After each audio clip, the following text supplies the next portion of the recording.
Começa agora a conversa de redação, que tem a participação do Eduardo Costa, do Júnior Moreira, da nossa colunista de economia Rita Mundim e do sociólogo, professor da PUC Minas, doutor em sociologia, Luiz Flávio Sapori. E você, ouvinte da Itatiaia, também pode participar com a gente, mandando um WhatsApp para o 999967074, o WhatsApp do jornalismo, com uma mensagem de texto, falando seu nome, seu bairro e a cidade que você mora. O Eduardo Costa, lojas de Belo Horizonte voltam a abrir pela terceira semana consecutiva, mas os bares e restaurantes vão continuar fechados na capital. Bom dia, Eduardo. Bom dia para todo mundo. Estava aqui pensando que nós estamos... Isso, Sara, me ajuda aí, filha, que é tecnologia demais. Todo dia tem um negócio novo. Eu tô aqui tentando entrar no Zoom, porque nós vamos ficar mais bonito, mas Eduardo, que apanha com esse tal de bendito celular, que entra no Zoom, que sai do Zoom, que entra no Insta, que sai do Insta. Oh, essa pode, não tem idade pra isso não. Eduardo, você tá bonito, viu, Eduardo? Eu tô te vendo aqui, você tá bem, bonito, rapaz, Eduardo. hein, Júnior Moreira? Olha como é que ele tá. Eduardo é sempre elegante, né? Falar uma coisa pra vocês. Foi no dia 19 de março. Não estou equivocado não, né, Júnior? Foi no dia 19 de março que fecharam a cidade, né? Eduardo, se a minha memória não estiver falhando, 19 de março. Então, exatos 5 meses depois, eu já não tenho mais argumento para questionar o tal do comitê. Eu já não sei mais se sou aquele soldado que está marchando errado. Eu não consigo visualizar a situação dos milhares de donos de bares, de pequenos negócios, de pequenos self-service. Eu não consigo encontrar informações que me ajudem a convencer essa gente de que estão certo e de que devem continuar fechados 5 meses depois. Por uma razão lógica, Júnior. Esse Instituto Brasileiro, eu até escrevi aqui, Instituto Brasileiro de Planejamento e Tributação, que eu reputo como sério, diz que a gente trabalha 5 meses do ano para pagar imposto. Bom, mas se perdermos mais 5, nós vamos ter 2 meses esse ano para poder cuidar da família. Sabe, eu estou tão decepcionado com o andar da carruagem, não sei se culpo o vírus, a ciência que inventaram aí, ou a minha falta de informação, que Deus nos proteja, Deus cuide de Belo Horizonte. Ô Rita Mundim, o Edgar Olavo aqui do bairro Esplanada está perguntando o que vai acontecer com esse pessoal dos bares e restaurantes, e faz um alerta que tem gente vendendo aí por debaixo dos panos. Pois sempre acontece quando você faz alguma coisa para fechar o mercado verdadeiro, o mercado paralelo ele brota. E isso é muito triste, porque existem soluções criativas que poderiam ser testadas, ser adotadas. E eu quero aqui até agradecer, eu recebi um telefonema ontem do Leonardo Mota, da Pacto Administradora, que é um grande amigo, uma pessoa extremamente inteligente. Ele falou: Rita, leva lá para Itatiaia a ideia do par e do ímpar. Porque se você abre os lados pares de uma rua, lados ímpares, alternadamente, você reduz em 50% o fluxo. Eu achei interessante a ideia, e a gente sabe que existem locais aqui em Belo Horizonte onde a concentração dos bares e restaurantes é maior. Então isso é uma ideia simples, prática e que poderia ser testada, porque você diminui em 50% a ocupação ali da via pública. E você pode, por exemplo, do lado que estiver fechado, você pode colocar mesas do outro lado da calçada, ou, sei lá, dependendo da localidade, fechar a rua. O que não pode é nós estamos passando por uma inflexibilidade, por uma falta de diálogo e repito, pela busca de soluções. Nós estamos numa guerra, a gente tem que testar, a gente tem que sobreviver e testar, inclusive, o próprio vírus, né? A testagem em massa, ela não acontece em Belo Horizonte da mesma forma que ela vem acontecendo em capitais como São Paulo, como Fortaleza. Então eu acho que existe uma decisão muito inflexível e essa decisão está matando setores tão importantes. Minas não tem mar, Minas tem bar. Isso faz parte da nossa cultura, a nossa gastronomia, que é reconhecida mundialmente. Então nós não podemos tratar esse setor de uma forma tão inflexível assim. em nome da vida, nós estamos provocando a morte. Ô Sapori, o Ricardo, lá do bairro Gameleira, ele fala que é realmente doer o coração a situação desses pequenos proprietários de bares e restaurantes, mas quando são liberados, os usuários não ajudam, não usam máscara. Bom dia, Aline, Júnior, Rita, Eduardo, nessa nova fase do Conversa agora em vídeo. Bom, Aline, qual o nome do ouvinte? Ricardo, do bairro Gameleira. O Ricardo tem razão. A palavra que me toma conta nesse momento, Júnior, Rita, Eduardo, é frustração. Porque havia uma expectativa de que a prefeitura acelerasse a implantação da segunda fase da flexibilização. E por uma razão muito simples, os indicadores, Aline, estão favoráveis, tanto de contágio quanto de ocupação de leitos, principalmente de UTI. O dado... Júnior, hoje o Jornal de Itatiaia divulgou dados de ocupação dos leitos de UTI próximo a 60%. Isso. Ou seja, eu confesso que não estou entendendo mais quais são os critérios que a prefeitura está adotando para realizar a flexibilização. Havia a suposição que quando atingisse o patamar inferior a 70% e com taxa de contágio abaixo de 1, você teria ali, né, então, todos os elementos para fazer essa reabertura gradual de todas as atividades econômicas da cidade, né? Incluindo bares e restaurantes. Eu acho que a prefeitura, a equipe técnica, né, tá devendo uma explicação mais clara dos critérios que estão sendo adotados, né? Parece que está muito aleatório, a imprevisibilidade, Júnior Moreira, tá além do normal. Eu tô achando isso muito estranho.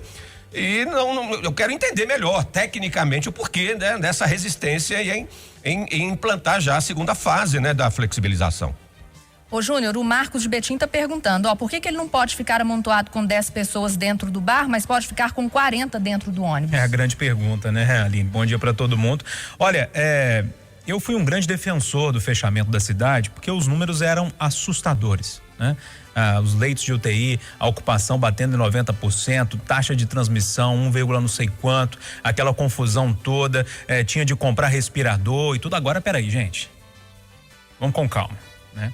Se com os números que estão aí, a prefeitura de Belo Horizonte não permite a abertura da cidade, quando que a prefeitura vai permitir? É a pergunta que fica.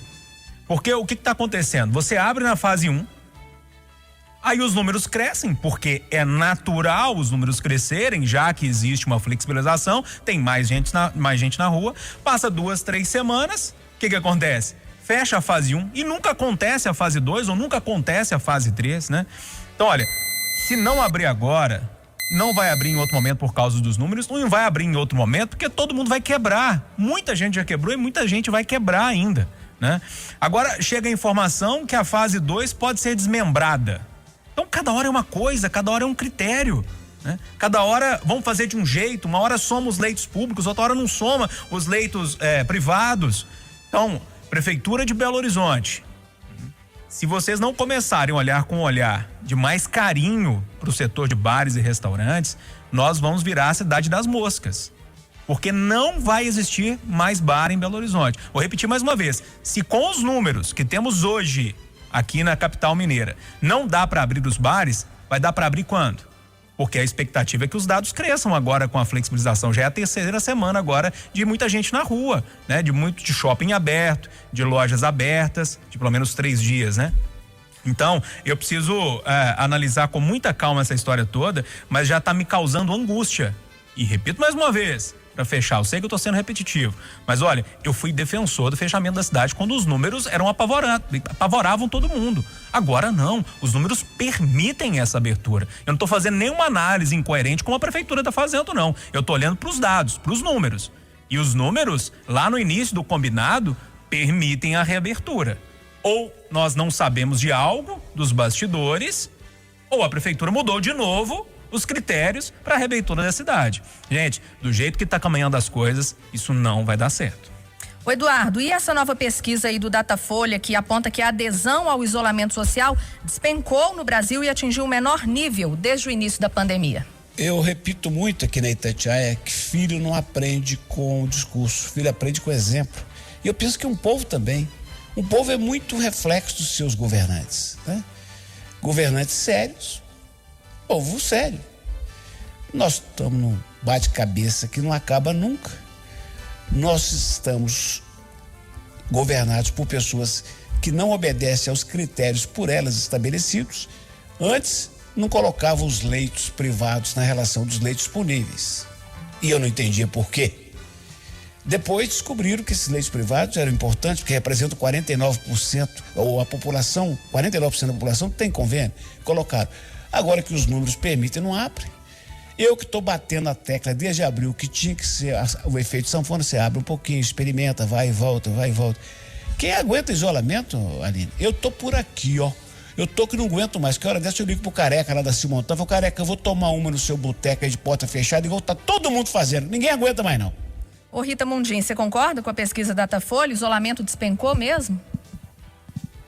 Olha, tudo tem um limite e a gente também tem um limite da sobrevivência. Eu acho que a queda nos números do isolamento, ela bate também com o limite das pessoas em relação ao bolso, né? Então você tem, nessa pandemia, a gente tem o primeiro momento que nós estamos passando, e já passamos por boa parte dele, que é o momento da crise aguda sanitária. Depois vem a crise socioeconômica, né? Então, quando chega nesse momento que você precisa de sobreviver, você precisa de... Então, é uma questão de análise de custo e benefício. Não que as pessoas não tenham amor à vida, mas eu acho que aquelas pessoas responsáveis e que estão no limite, elas tomam as precauções que elas dão conta de tomar, usam máscara, lavam as mãos e tal, e vão à luta. Porque nós estamos passando também, quanto mais você aumenta o contágio, mais próximo você chega da imunidade de rebanho.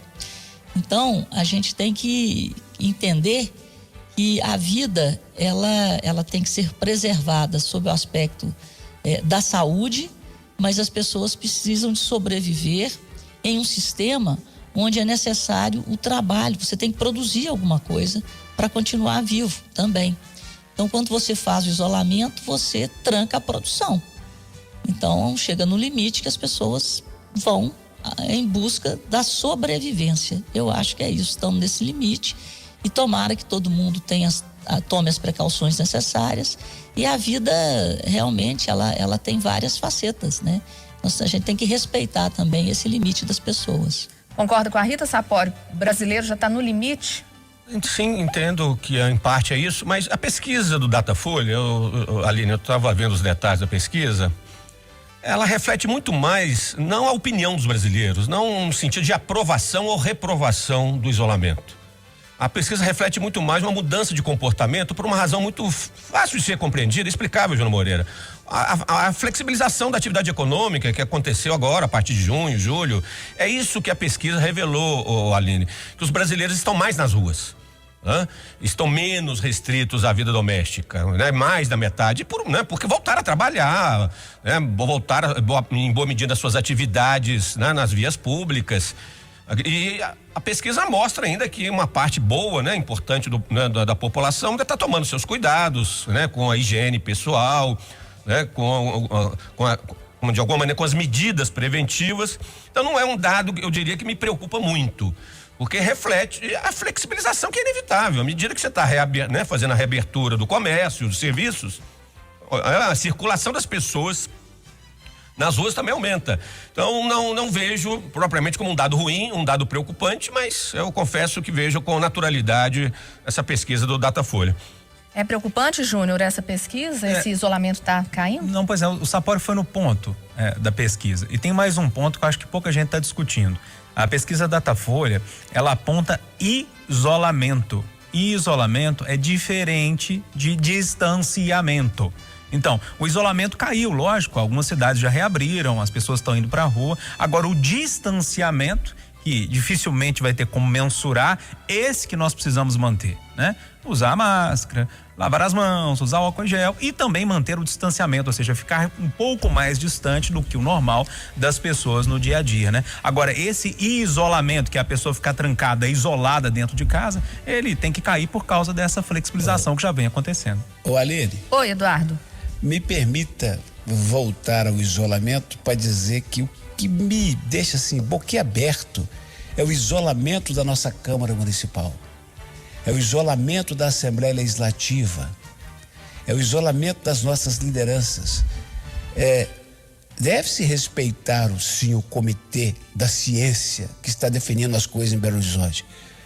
Mas quem tem autoridade tem o direito e, mais do que isso, o dever de questionar. A omissão da nossa Câmara Municipal e das nossas lideranças, que eu reputo como fracas, é impressionante. Ficamos nós aqui a cobrar respeito aos critérios do tal do comitê, do prefeito e de sua equipe, e a gente passa por antipático, como os chatos que estão fazendo campanha contra a prefeitura, quando na verdade essa cidade tem 2,5 milhões de habitantes e colocou muita gente em postos aí de poder, vereador, deputado, líder empresarial, para questionar. Aí a gente é obrigado a ver o Paulo César Pedrosa ir lá toda reunião, o único que vai, porque chega e fala, ok, prefeito, sai e fala assim, o prefeito tá pedindo paciência, vamos ter. Peraí, gente. Ô cidade omissa, viu? Ô Sapori, vamos falar de polícia agora. Após o caso no Espírito Santo, coronel reformado da PM é suspeito de abusar sexualmente da sobrinha em Lagoa Santa, aqui na Grande BH. Pois é, Aline, que esses casos começam a virar público com mais frequência, mas quem está nos ouvindo, Aline, Eduardo, Rita, Júnior, sabe, e quem estuda e conhece um pouco da situação dos estupros no Brasil, sabe que não é novidade nenhuma estupro de vulnerável. Infelizmente, Aline, é um fenômeno muito mais comum do que a gente imagina. Então, isso está tendo visibilidade pelo caso, né, da garota, né, do Espírito Santo, do aborto, inclusive justificável, né, que aconteceu. Eu busquei alguns números, Júnior Moreira, mais recentes sobre o fenômeno no Brasil. Pra vocês terem uma ideia do tamanho do problema. Em 2018, que é o dado mais recente que a gente tem, do Fórum Brasileiro de Segurança Pública, foram 66 mil ocorrências de estupro no país todo, só no ano 2018. Mais do que homicídios, hein? Muito mais. Desses 66 mil, Júnior Moreira, 54% das vítimas tinham até 13 anos de idade. E 70% das pessoas que foram vítimas de estupro, dessas meninas, o autor é de conhecer de relação pessoal da vítima. Então, o que nós estamos assistindo, né, nesses últimos dias, Júnior Moreira, é simplesmente apenas a ponta do iceberg. É um fenômeno que, infelizmente, conforma a realidade brasileira, não só brasileira. O estupro de vulnerável, ele é um fenômeno muito mais amplo e universal do que a gente imagina. É um fenômeno de difícil explicação, há dimensões mais psíquicas do que propriamente sociológicas que o explicam, Aline Neves. Então, é uma realidade. Isso envolve a capacidade maior de denúncia, né? Quanto mais isso virar público, quanto mais as vítimas denunciarem, melhor. Porque o subregistro desse tipo de estupro de vulnerável é muito maior ainda do que os tais 66 mil casos oficialmente registrados, né? Então, nós temos que lidar com uma realidade que está aí, o que não significa que a gente tem que aceitá-la passivamente, né? Ô Rita Mundim, outra história triste, né? Agora aqui na região metropolitana. Pois é, e o dado, quando a gente lê estatísticas e tudo, a coisa mais triste é que geralmente o estupro de vulneráveis, ele acontece nas famílias, né? Esse que é, e aí a coisa fica mais complicada ainda. Então, a gente viu qual foi o efeito, né, do caso dessa menina do Espírito Santo ter vindo à mídia. Ela está levando outras pessoas, outras crianças, outros adolescentes a revelarem os seus dramas. Então, acho que é muito importante, num momento como esse, a gente pensar até numa campanha de conscientização e de incentivo a esse tipo de atitude, que deve ser uma coisa uma dor muito profunda, né? Então, a pessoa tem que tirar uma coragem, porque ela está denunciando membros da sua família. E pelas estatísticas, repito, esse tipo de crime acontece principalmente dentro das famílias. Então, seria interessante, assim como a gente está fazendo a campanha e sempre, né, do feminicídio, né, a gente tem que alertar a sociedade brasileira e deixar esse alerta no ar sempre, porque é uma coisa constante e, repito, dentro das famílias. Isso é triste, né, Eduardo? Sempre com alguma pessoa conhecida, né? Elas praticam esses abusos. Pelos motivos já elencados aí pelos colegas, por tudo que a gente sabe, nós vamos ter agora uma enxurrada de denúncias, porque são pessoas que estão com a garganta presa. E quando alguém relata casos, lembre João de Deus, tantos outros, aí vem uma série. Agora, se estão os senhores assustados com esse episódio de Lagoa Santa, os senhores não podem imaginar o que se passa no meu peito, porque eu fiquei sabendo agora quem é o oficial acusado. É um negócio impressionante. Impressionante. Impressionante. Agora, Aline, preciso aproveitar isso para mandar um recado desagradável para a cúpula da Polícia Militar. Uma senhora oficial fez um vídeo, uma live, sei lá. Ela está indignada com a cobertura de um veículo de comunicação daquela retomada de posse de um terreno no interior do estado. E ela disse várias vezes: mídia tendenciosa, mídia mentirosa. E isso na frente do homem de comunicação da PM, que é o Major Santiago. O Major Santiago, lembra essa oficial para nunca generalizar, porque isso é um perigo. Imagina o que se passa pela cabeça de quem do lado de cá está ofendido quando um coronel da PM reformado é acusado de crimes dessa brutalidade. Generalizar, senhor Major, é um perigo. Júnior. Aline, eu até falei hoje no Café com Notícia, porque o Eduardo faz o comentário diário no Café com Notícia. Eu falei que eu poderia ficar calado sobre esse assunto e só ouvir o Eduardo, porque eu acho que o Eduardo está acertando muito e ele está conseguindo transformar em palavras os sentimentos que eu não consigo traçar uma linha de raciocínio lógica desse assunto, porque esse assunto mexe demais comigo, sabe? É um assunto asqueroso, que é nojento, que me embrulha o estômago. E eu acho que o que eu pego para resumir a história toda, até porque a gente está com pouco tempo, foi um dos argumentos que o Eduardo usou hoje no comentário dele diário no Café com Notícia. Enquanto nós continuarmos discutindo o aborto ao invés do estupro, não vai funcionar, né? Nós precisamos começar a discutir a violência que essa garota sofreu, não o aborto.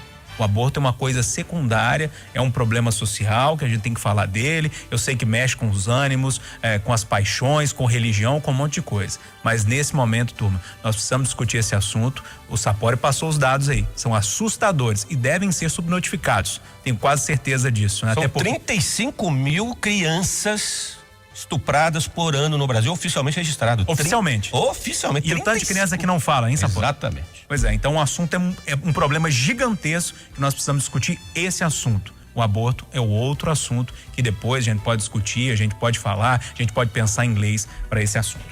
Sinal eletrônico vai marcar 9 horas em Belo Horizonte, final da conversa de redação, final do Jornal da Itatiaia, com a apresentação de Júnior Moreira e Aline Neves. Vem aí o Acirantão. Bom dia para você. Jornal da Itatiaia. Oferecimento Sindeac.